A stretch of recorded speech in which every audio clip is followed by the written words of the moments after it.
Qızlar, bu məhsulun sizlərlə nəticəsini bölüşməsəydim, həqiqətən bu şirkətin məhsullarına haqsızlıq olardı.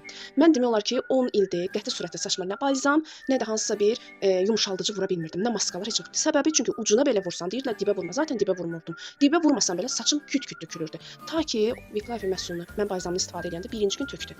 Dedim əşya ola bilər də ikinci dəfə də bir dənə yoxlayım. Deyərlər də yoxlamışam. Getdikcə daha da bərkib saçımın tökülməsi. Amma ikinci dəfə yoxlayanda gördüm yavaş-yavaş tədricən azalır.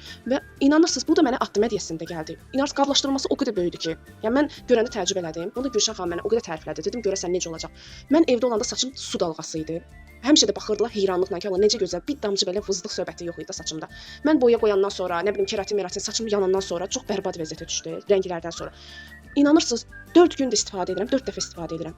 O qədər gözəl bir saç, o qədər dal yumşaq. Əlimi inarsız saçımdan çəkmirəm. Şükür olsun ki, artıq əvvəlki saçıma geri qayıtmışam. Bu da məni o qədər sevindirir və bu məhsul artıq mənim ən sevimlərimin arasına girdi və sizlər də rahat şəkildə tövsiyə edirəm. Mütləq şəkildə siz də alın, siz də sınayın.